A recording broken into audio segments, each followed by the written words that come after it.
Morning. Just got out of church.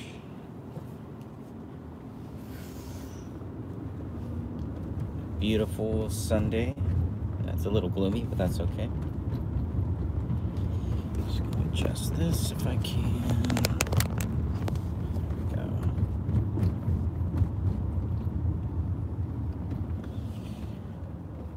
Whew. That was a little rough. A little rough at church today.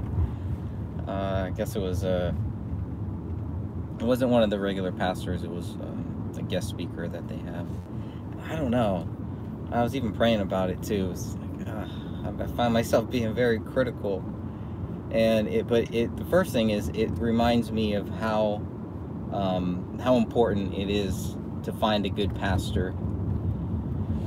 And there's a reason why I attend the church that I do on a regular basis, and it has a lot to do with the pastor who's speaking there. Two of the main pastors. So, but this other guy, I was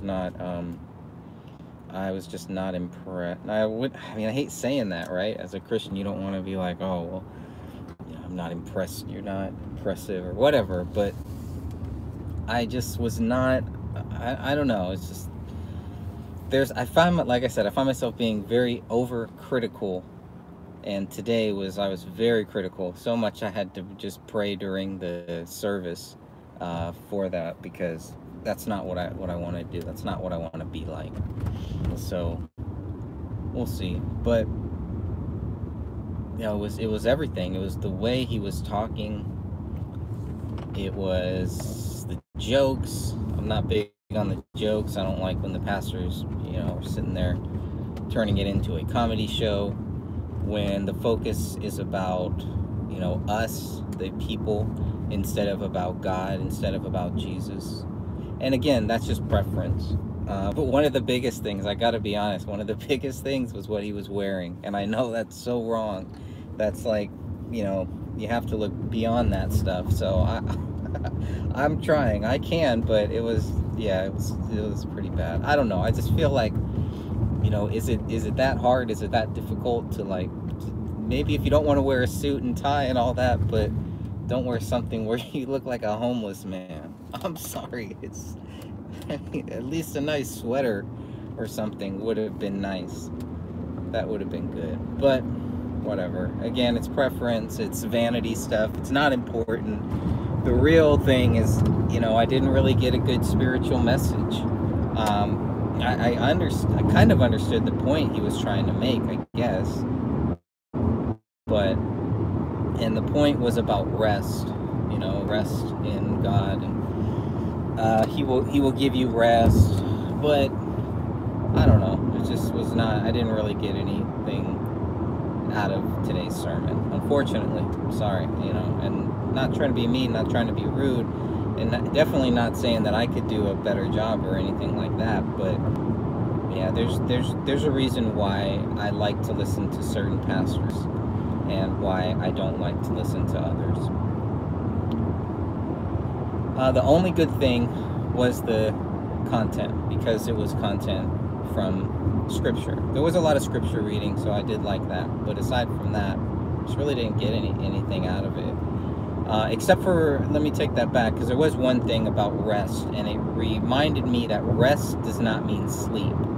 So when Jesus is talking about, taking rest, because I have overcome the world, he's not talking about going to sleep.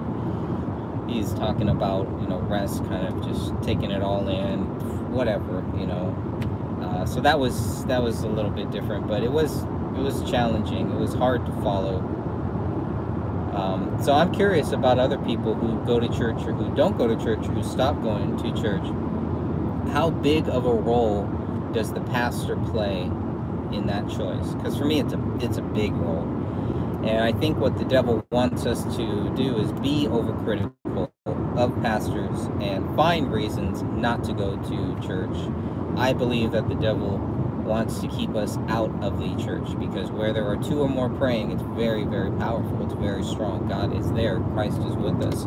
He's with us where there are others, and of course by ourselves too, but a lot of good spiritual power comes inside of those churches.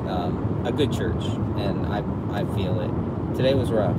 It was rough. It was a little tough to feel, and I really needed it today too. You know, I hadn't been to church. Didn't go to church last week because I wasn't feeling well, and you know, it always impacts my whole week, and I really need it. I really need I need that good sermon. I need that good thing. But I was also reminded today that, you know, I'm not going to necessarily get that from a person, from a sermon, yeah, from a speaking, something like that. But it's not going to always come from a certain person. So, and that's why we don't want to lean on people, lean on God, and lean on Christ.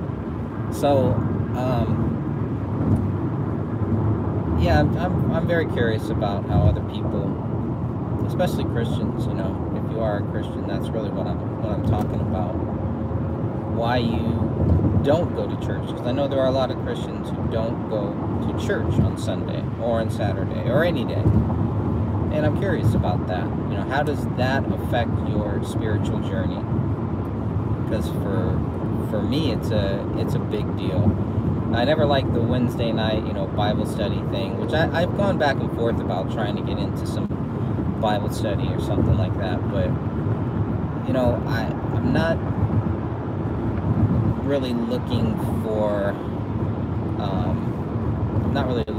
that, I guess. You know, I'm more like to keep to myself, basically. Always sit in the back of church. Don't really socialize with people at church either. I come there to learn. I come there to listen to the sermon. I come there to find God. I come there to find Jesus Christ. And if I don't find him there, then I stop going to that church. And that sucks sometimes, because sometimes, you know, I thought I had found a really great church, and then it just turns in, it gets very, very toxic. The church starts changing. The message changes, the views change, and that's just not what I'm looking for. I need to leave church with a very good feeling, a spiritual feeling. I need to leave church with the feeling that that I'm gonna try to do something for God. That the feeling that will keep me focused on what we're here for, on what He put us here for. Which is not for us, not for vanity, not for status, not for money. It is to serve Him. It is to serve God. It is to do God's will, to spread the word and to let people know that Jesus Christ is the way. He is the light. He is the truth. He is the only way. To remind ourselves of that too, because sometimes we believe it, but we get a little lazy in it. We're very relaxed in it, and it becomes hard to try to help people, to try to lead people to Jesus Christ, because really we can't lead anybody anywhere. If we do, we will fail. But if we let God do it, then it works. And so for me, you know, coming to church keeps me focused on that. But this world is so dark, and it's getting darker, and the times are getting tougher, and we're just, you know, you see this restlessness associated with sadness, and then associated with tiredness, and then it just becomes this big gloomy cloud that just looms over us. And I feel it. I don't know if other people feel it too, but at times I definitely feel it. And church is where I go to help me, you know, get away from all of that, to get back on track, to remind myself what we are doing here, why we are here, what really matters in the bigger picture. I don't need to hear about some comedy shows. I don't need to hear about your life, unfortunately. You know, I want to hear about Jesus Christ. I want to hear about what's in the Bible. I don't even necessarily want to hear about how it relates to you in your life. As a pastor, I'm talking to the pastors that are up there now. That's a tough job. That's a really tough job. And but I just felt like today was just not this guy's day. And you know, keep on going. But I've heard him speak a couple other times, and it's just not the style that I'm looking for. It's actually the style I tried to get far away from. So that's been it. Hey, Wolfism, good to see you, man. Let's see, this gospel of the kingdom shall be preached. Yeah, and that's it, because, like, you know, I don't want to be pushy on people. I don't want to be like, I don't want to spread my views on other people, but that's pretty much what we're called to do, right? So it's a struggle to do it right, because if I do it wrong, it's going to turn people further away from me. Hey, Michaela, thanks for joining us here. I just got out of church, doing a little spiritual rant here, trying to vent all this stuff out so I can let it go, because it was just not a very, it's just not a very good day at church, I guess. But it's all about Jesus. You know, everything I want to do is all about him. I still was not feeling very well this morning, but I knew I needed to get up and go to church. I needed to be there. I needed that message. And I'm a little frustrated that I didn't really, it just wasn't the same as every other week, which is fine. It's not always going to be the same, but, you know, let's see, manna fell from the heaven, manna fell from heaven for the children of Israel to eat. Yeah. Well, I need some spiritual food. That's where I'm at. And so I'm gonna go back to work on my spiritual book later on. I'm writing a book, Grandma Loves Jesus. So I'm in the process of writing that one now, turning my grandma's journal into a book that pretty much her and we're both writing it together. She's still teaching me and still showing me things, so that's awesome. I'm looking forward to that, but man, I really need it. You know, I need that spiritual powerful feeling, and I just did not get it today. It's not the pastor's fault or the pastor in training, whoever he is, but it's not my style. Maybe that works for some people. It just does not work for me. I feel bad about that, you know, because it sounds, when I hear myself say it, it sounds so pompous. And when I listen to this pastor or this guest speaker talk today, I thought he sounded pompous. So I don't know. It takes one to know one, maybe. It's a little frustrating. But I know if I just vent it out, I'll let it go, and we'll move on. Next week will be they'll have a better sermon. We'll do communion next week, so I'm looking forward to that as well. But remember, I used to go to a really good Lutheran church, and I learned a lot. Kind of like it's almost like an anti-Catholic type church without really saying it. They have a lot of the same Catholic views and stuff like that, but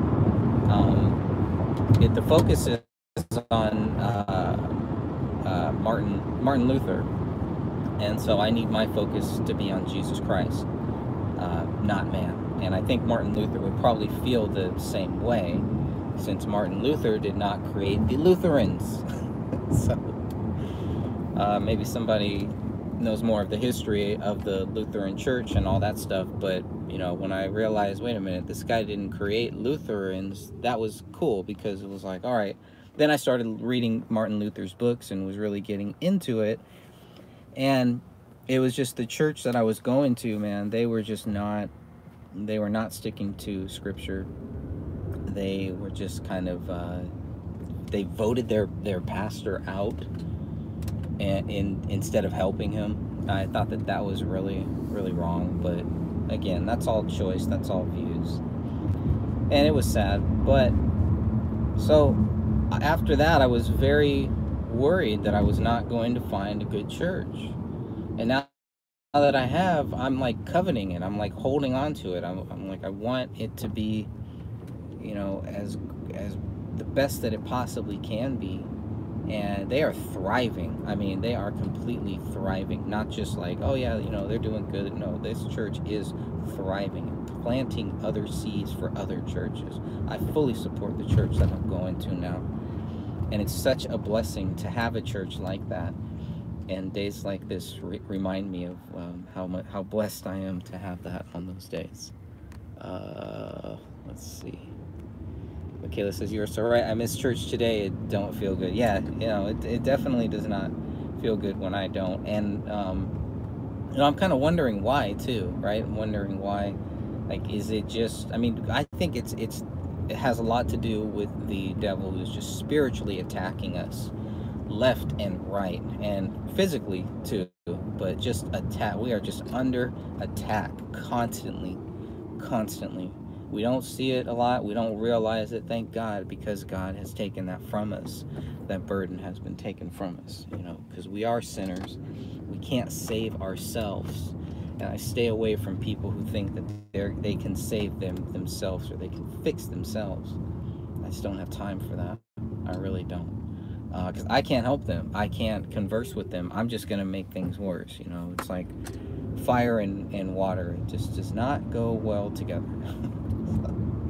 One is going to drown out the other. But I'm glad that I can just kind of just share these views with you guys. I know I got some some fellow Christians out there too who can kind of understand this stuff. And I was shocked to find out how many fellow Christians that I know out there who don't go to church. And so I'm always curious, not judging or anything like that, but just curious as to why people who believe in Jesus Christ don't go to church, knowing how difficult it was for those early church days, and where you would be punished. You might be killed for going to church or whatever you want to call it, way back when. So, but for me, all I can say is for me, I don't know the heart, I don't know the understanding of anybody else. Just for myself, if I don't get that, I'm just, I'm in a world of hurt. Shows how weak I am spiritually. And I'm not afraid to admit that either, how weak spiritually I am. Because if I don't, then I'm never going to grow. If I just think that I've got it all figured out and I'm good, there's no room for growth, then I'm not going to be open-minded when time for growth, when God is trying to teach me things and show me things. I'm not going to be ready for it. I'm not going to think of it. So, hey, She-Wolf, thanks for joining me here too as well. Let's see. She says, at least no shootings at Greg's church. Yeah, and no people chopping each other off. I heard about something that happened at a Jewish temple, maybe a few places in New York, and it was like, okay, if it was one, I don't know if they were talking about the same thing, but I think there were at least two that I heard of happened in New York. One was at a rabbi's house, and the other was somewhere else, but and I think the other one was at a actual church or at a temple, whatever the Jewish people call their church. But if there were two of them, then that would really concern me, that this was a program, that this was not just some isolated thing that happened, that it was something else. It was something a little bit deeper. So that would worry me too. But speaking about the shootings in churches, it's why people should carry. It's why you should open carry, conceal carry. I don't care. Just carry. All carry it all. I think that would help. I think that will definitely stop a lot of these ridiculous shootings in all of these places that people know that guns are not welcome. So I don't see anything wrong with having guns. I'm sure in Texas they probably have guns in every aisle of every church, right next to where the Bibles and the pencils and the little piece of paper go. They should have a gun right there, just in case. Let me see if there's any other comments here. Wolfism said, Jesus is the bread of life. Amen to that. Amen to that. Definitely the bread of life. She says, I don't go to church. Long history of too many religions. I read the Bible, pray, just don't do religious doctrine. Yeah, I think there's a lot of people like that. A lot of great Christians, fellow believers in Jesus Christ that I know that do that. I was born at home. Let me see. I was born at home because religion against doctors. Interesting. They went to Pentecostal. The Assembly of God. I never heard of the Assembly of God. I've been to a few Baptist churches. Not really into that. And yeah. So it's, I mean, for me, I just like to just keep it simple. And I think that was one of the biggest problems, was like we got all these different Christians who are separating themselves. We're self-segregating ourselves, calling us Lutherans or calling us, you know, Baptists or Mormons or whatever. And we just like, what makes us so special to be apart from every other person who believes in Jesus Christ? Why can't we just call ourselves believers in Jesus Christ? And so that's why I think that, you know, the biggest term is just Christian or non-denominational Christian now. But it's really just Christian, a believer in Jesus Christ. That's all we really are. If you calculate those numbers, it is huge. Huge numbers. Now, if you start calculating, well, we're not going to include the Jehovah's Witnesses, or we're not going to include the Catholics, we're not going to include these people, the numbers start to drop. And I think that, again, pleases the devil. And so we don't want to do anything that would please the devil if we can avoid it with Jesus's strength. Ophism says, the greatest mystery, Jesus is building his church. There are only a few that will enter. How many people went to church today that will hear from Jesus? Depart from me, you workers of lawlessness. Hey there, hey Nails, thanks for joining us here. Appreciate that. Just going live, just kind of ranting about you know, not the greatest experience here in church, but yeah, it was definitely.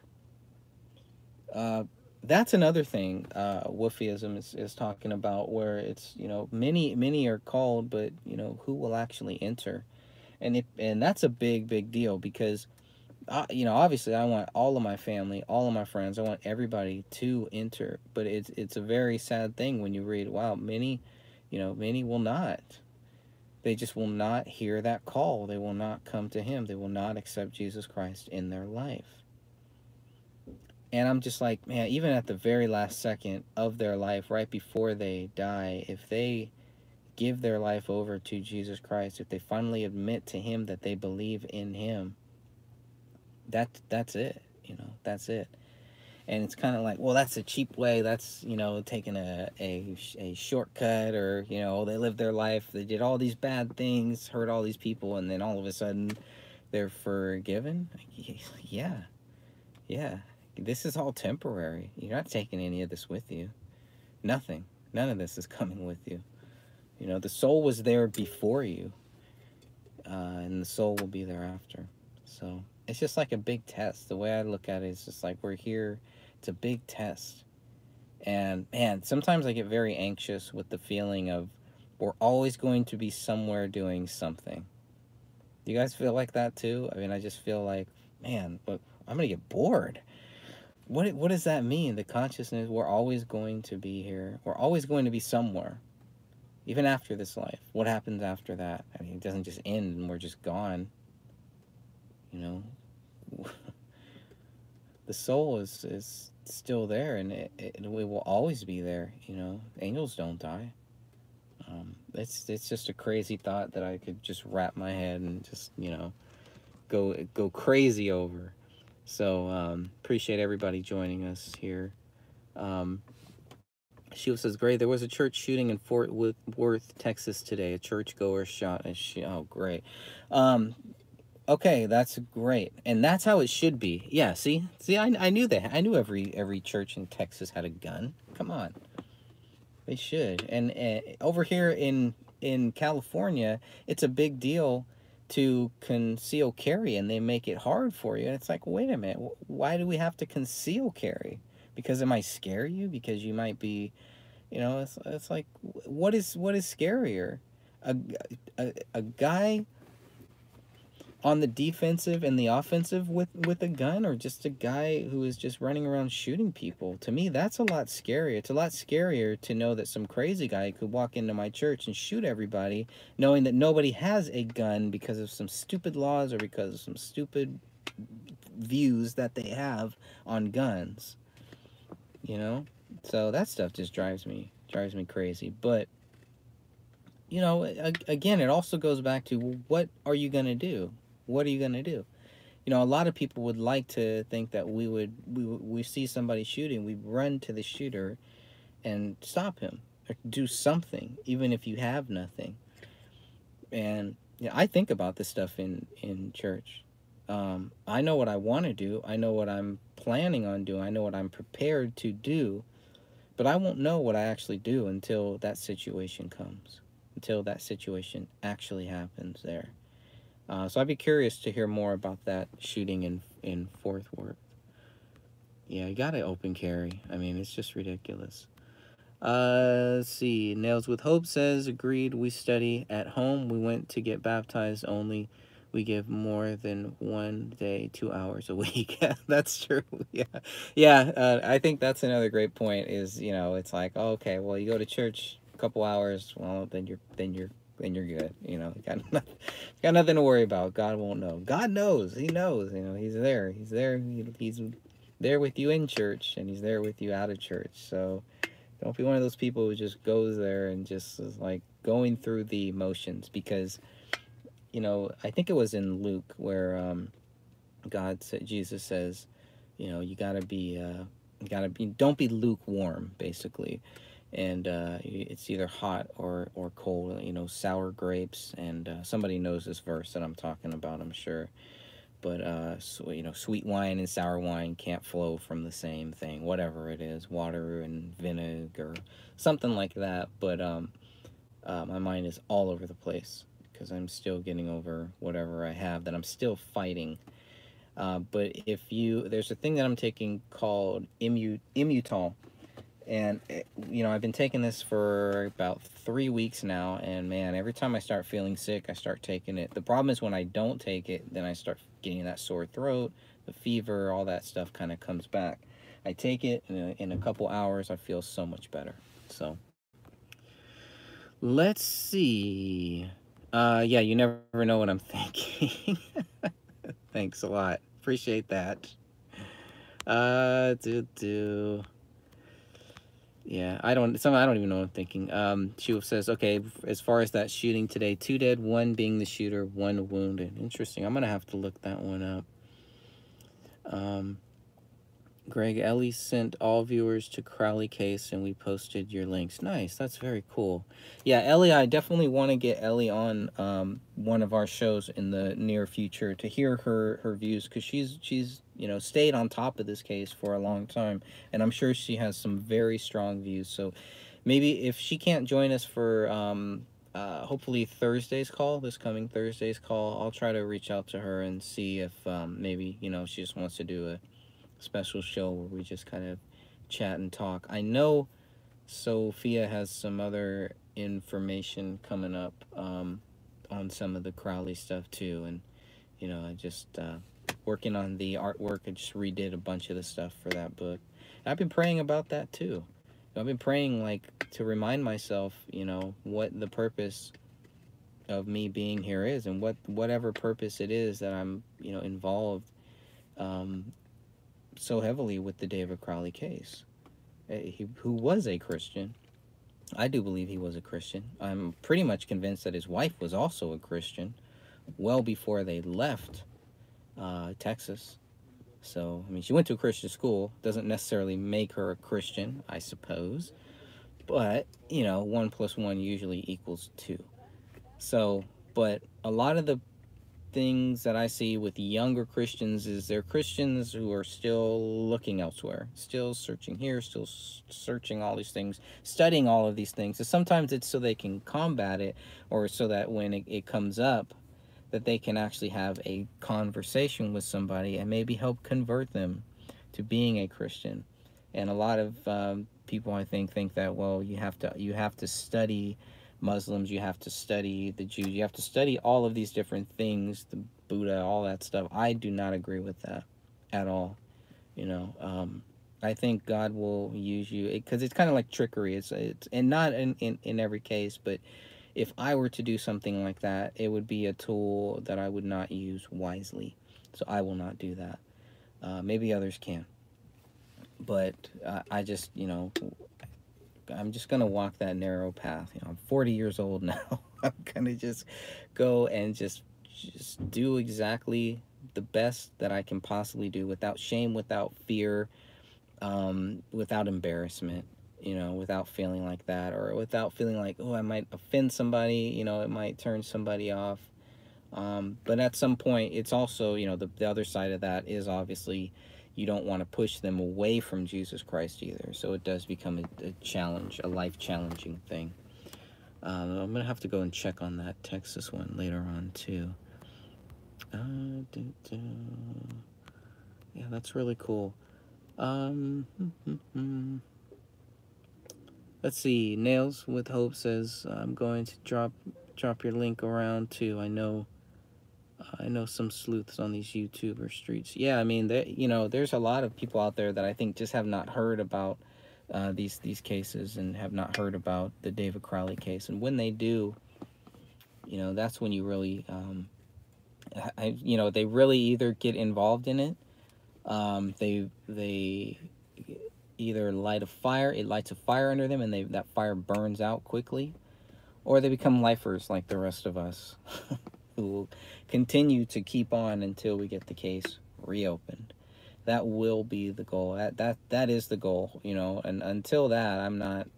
I do feel like in some ways with the David Crowley case, I'm kind of on cruise. I'm just on cruise control with this whole thing, because of where we've, how far we've actually gotten, and I'm really so proud of how far we have gotten with this case, and I know that if we just keep going, if we keep the David Crowley case alive, he is innocent. His innocence depends on us keeping this case alive. We cannot let this case die. I mean, I hate to, maybe alive is not the right word, maybe die is not the right word, but we just cannot let that happen.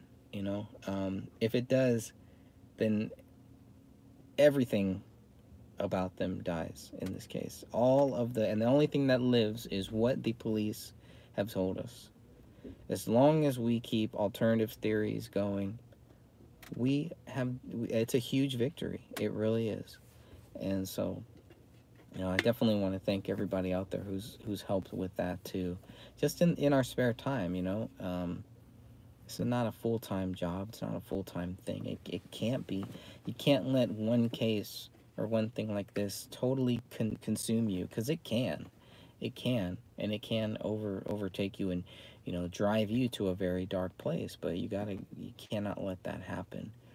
And that's why living a balanced life is very important. If you're going to be in this for the long haul, and not burn out, don't come in thinking like you're going to solve the case in 5 minutes.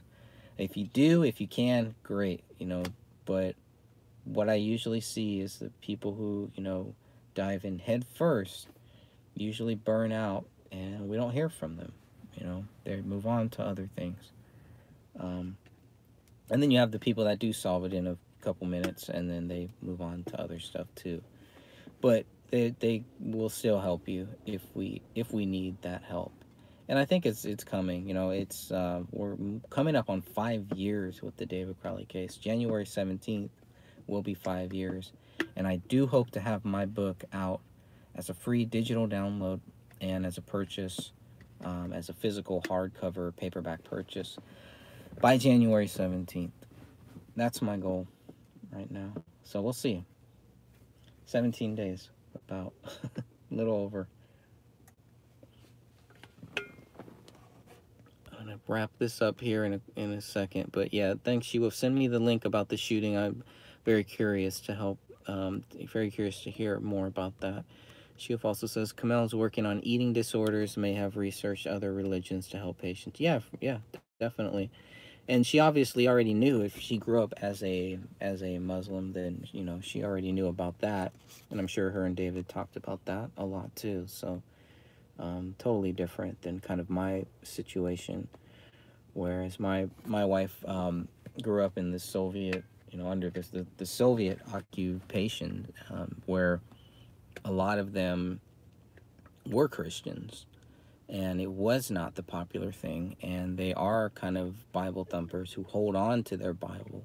Not maybe Bible thumpers is the wrong word, but they hold on to their Bible and they take it seriously, and they've helped me stay serious about this too, because when you talk to people who have come from other countries who can't openly carry a Bible, or who are mocked because they believe in Jesus Christ, you know, it kind of makes you appreciate how good we actually have it here. So it definitely worked for me. Definitely helped me. Let's see. Make sure. Okay, send me that link. Hey, Jennifer, thanks for joining us. Greg, by chance, have you received any word concerning the dog in the Crowley case? I'm not sure exactly what you mean by any word of the dog in the case. The last I heard is that the dog went home with the same family that it grew up with. So where it was born, it has returned there. That's the last that I heard of it. So I hope that answers your question. If it doesn't, just let me know. I'll try to answer more specifically. But dog feces were not done on the dog, and as far as we know, the dog is happy and healthy. Let's see. Wolfism says, maybe if I go back to America's Corinthian Christianity, I can get shot at a church and finally go home. Don't say that, Wolfism. No. No, you're not going to get shot and finally go home. But you know, we're all going to go home, and we're going to go home when God wants us to. Nobody's stopping that. So it doesn't matter what we do, what we try to do. The plan is already set. If God does not dwell in time, our lives are not in time. You know, God's not following us around to make sure we do the right thing. He already knows what we're going to do. It's already done. So all we got to do is just go through it as best as we can without fear, because we know that you know, when God wants us to go home, we're going home. So I want to go home in a positive and in a non-fearful way. So when I think about these shootings, that's what I think about. It's like, man, you know, you have a wife, you got a lot of family and stuff. You know, do you really want to risk trying to stop some shooter or something? Yes, you have to. You have to, and it's easy for me to say that here. Like I said, when the time comes, we'll see what I actually do, if I have to do anything. But I will not be a coward. And I'd rather, you know, give other people time to flee. Okay. Hey, Bugs, thanks for joining us here as well. They are trying so hard to take Texas guns away. I know Texas is, you know, they want Texas to be like California. It's probably why all the Californians are moving out there.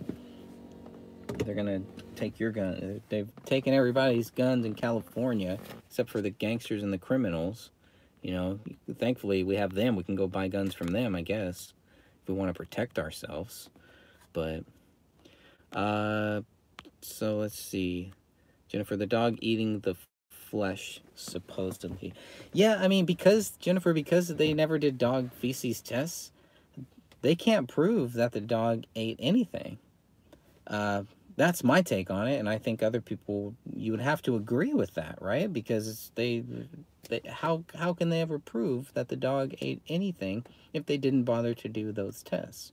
They didn't even say, well, the dog had blood around the mouth, or you know, the dog had bloody paw prints, or anything like that. I mean, if a dog is credited with ripping a 5-year-old's arm out of her socket and then eating it, You would think that it would, you know, the dog would leave some type of marks on its own body, on its paws, something like that. We don't see anything. You would think that the investigators would at least demand dog feces tests. Why would it hurt?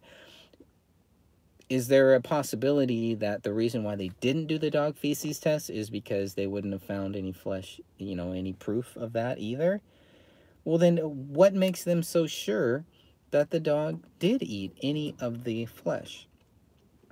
And it's some of the jagged edges that they found at the end of the hand of David's right hand, and I'm assuming at the end of Kamel's hands too.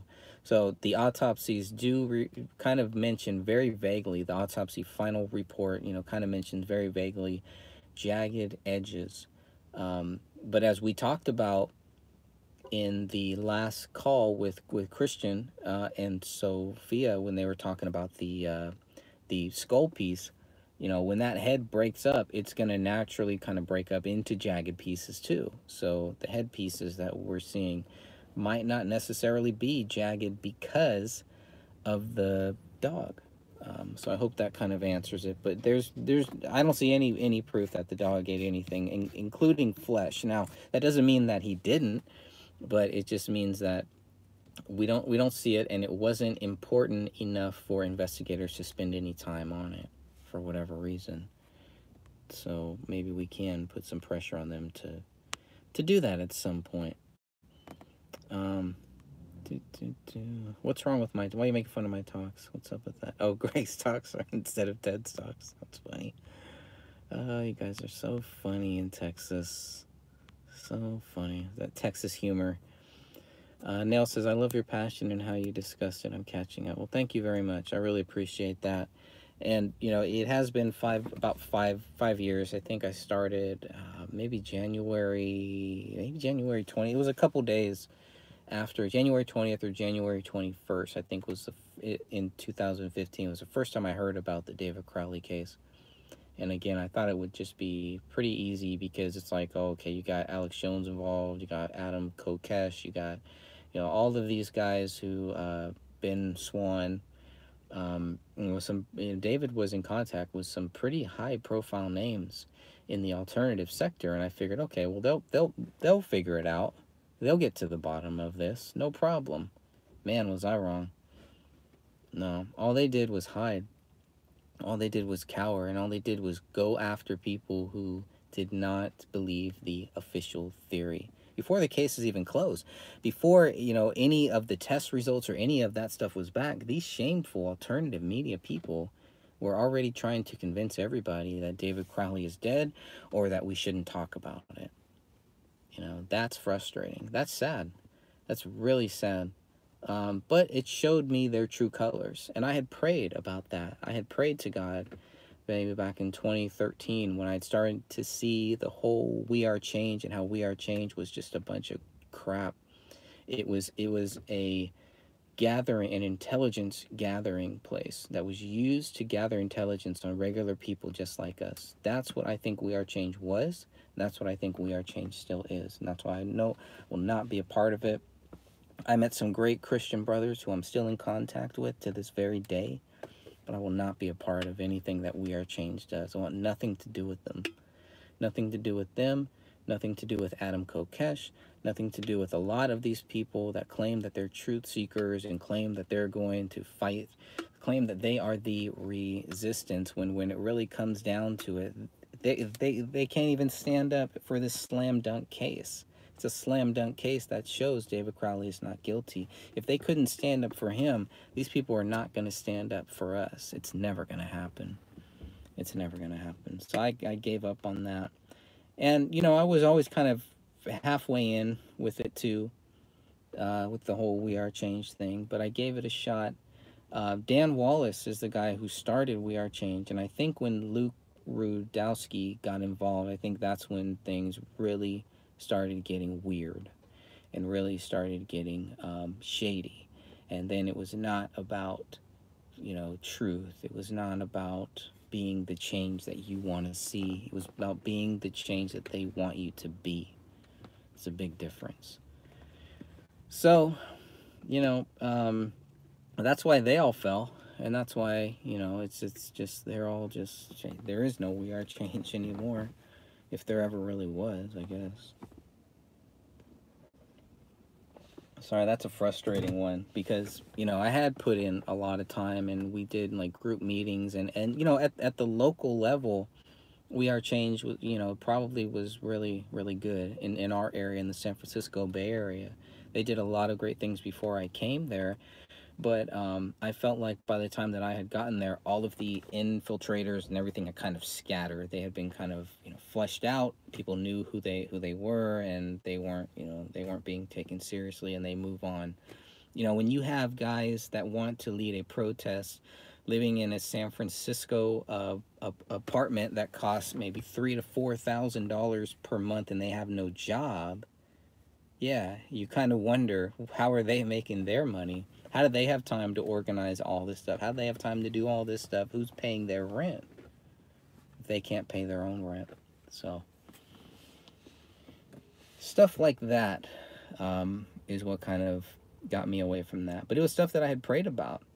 And I didn't pray that, God use We Are Change for something great. No, I pray, God, show me who they really are. Show me their true colors. And boy, he did.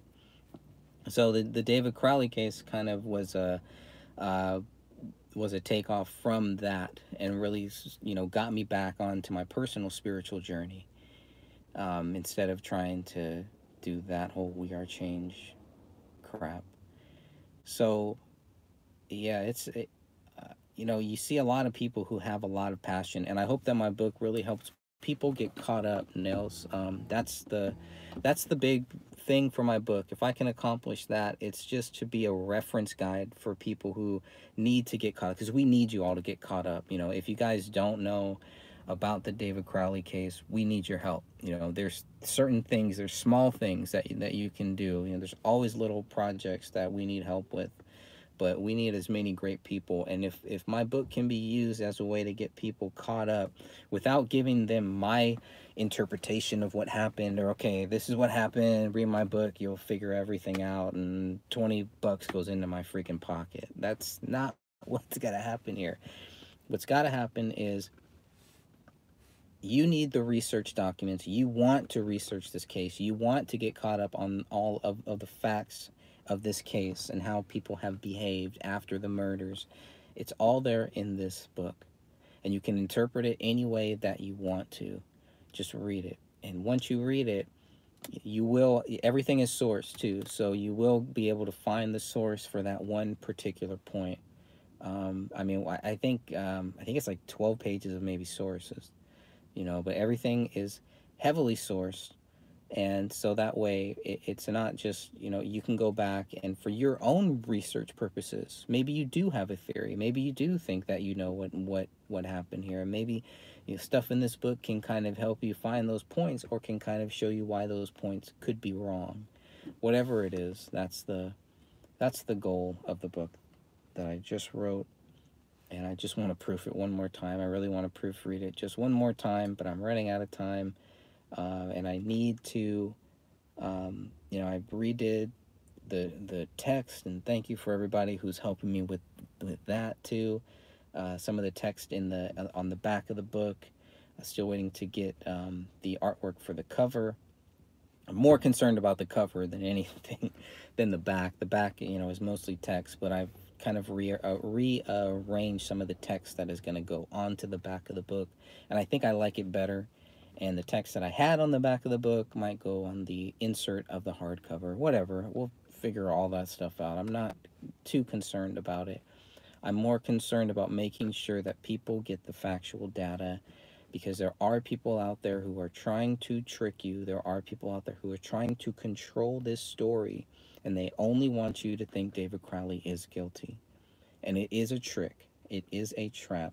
I don't know why they're doing it. I don't know what their true motive is. Just like, David Crowley didn't have any motive. Police could not find a motive for David Crowley. I don't know what these people's motive is for spreading all of the lies and the hatred and the drama and getting people off track. That's why it's just so important. Just throw it all out. Just look at what the facts are. That's it. Look at what these documents say, okay? That's where you're going to find the answers that you're looking for. You're not going to find it in me, in my 1 billion videos. you know, you're going to find it within you. People are smart enough to figure it out themselves. I totally believe that. As long as they're given the correct data. So some people use knowledge as wisdom. Some people covet knowledge and they use it for power, for their own personal benefit, whatever that is, whatever their weird motive is. But there are people out there who are trying to uh, discount the possibility that David Crowley did not do this. And uh, like I said, you only need to look at the documents. The documents will speak for themselves. Show me where in those documents, show me where in anywhere here that it's proven David Crowley is guilty. The police can't do it. Investigators can't do it because it can't be done. Only in a fairy tale world. Let's see. Very nice. Oh, wow. Yeah, no little San Francisco. Yeah, no San Francisco there. So, I'm just going through some of the comments here. Yep. Look, says, your book is looking really great, Greg. I'm so excited for you. Thank you for that. I'm really excited. I'm just trying to do the best with this that I possibly can. You know, I'm giving everything that I have towards this book, and you know, that's really it. I have to, at the end of the day, I have to be happy with the work that I've done myself, and I have to look myself in the mirror and say I tried my best. And that's it. You know, writing this book has really shown me, yeah, I did. I tried my absolute best here. To be fair, to be balanced, to be unbiased as possible, to leave my personal views out of it as much as possible, to focus on the facts, the things that the documents say, what's in these photos. That's the important stuff. That's where my focus is, was, and always will be, hopefully. So, let's see. Everybody's moving. You're all moving. You don't want to move to California. Let's see how it is. I see how it is. Nobody wants to move to California, just want to move out. Well, there's nothing here, I guess, right? To me, California is always going to be home, though. That's the problem, because I've thought about moving, and you know, we've come close a couple times to moving out of state, but it's always going to be home. So, and all my family's here, so they'll have to move first. I double dog dare them. News with Hope says, I'm in public house, just had a drunk drive his door on my porch last night. Oh man, that's horrible. Housing is outrageous and job pay sucks. Most live outside Asheville. Yeah, that's, you're seeing that more and more, you know, more and more. Yeah, the housing costs are just completely outrageous. Completely outrageous. Wolfism says, we are change. Amen, Greg. No need to trip out on DMT. Ayahuasca? I don't know what ayahuasca is, but yeah. That's funny that you mentioned we are changing DMT, because that seems to be, there is a connection. That's interesting that you would also make that connection too. I'm just gonna laugh at that and move on. Let's see. There's some, let's see, Nails also says there's some weird Masonic satanic bad vibes, and they love it. Yeah, I see that too in different places. And actually, Wolfie has been on. He's been on a couple times. Wolfieism has been on a couple times. We talked about some of that stuff. The Masons and all that. They're everywhere. They are everywhere. I'm allergic to smoke. You're allergic to smoke. Interesting. Well, you would not like California then. Well, of course, they're all vaping now, so that should be all right. All right, well, I've got to go in here to Target and pick up a couple things. But I do appreciate everybody joining me. and keep up the good fight. I do hope to have another live show, hopefully this Thursday, about the David Crowley case. I will definitely be going live January 17th, but hopefully we'll have the book done by then, and we'll have a few more shows coming up here in the near future. So keep your eyes tuned. Um, it will probably definitely be on a Thursday or Friday. We'll be doing that, and we'll be. Yeah, thanks for Greg's talks. There you go. Uh, we'll have another live discussion with everybody here, hopefully very soon. And I look forward to that. Look forward to everybody joining in as much as you possibly can. Schedules, time zones permitting. I understand how it can be. Things come up. People do have lives. Not me, but everybody else I think has a life, so we're good. uh, yeah, thank you very much, Nels. Thanks for joining, and hope to look forward to you coming back here.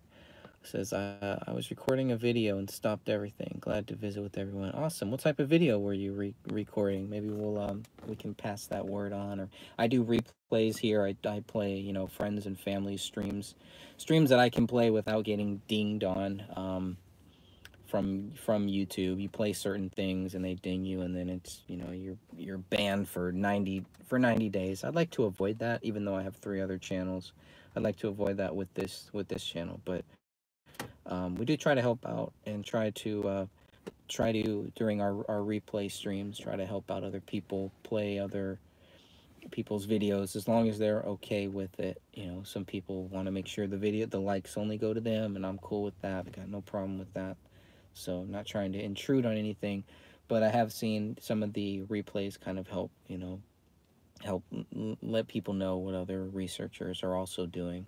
So if there's anything we can do with that, we'll definitely be happy to help with that. Alrighty. God bless you all. Have a great Sunday, and I will chat with you all soon.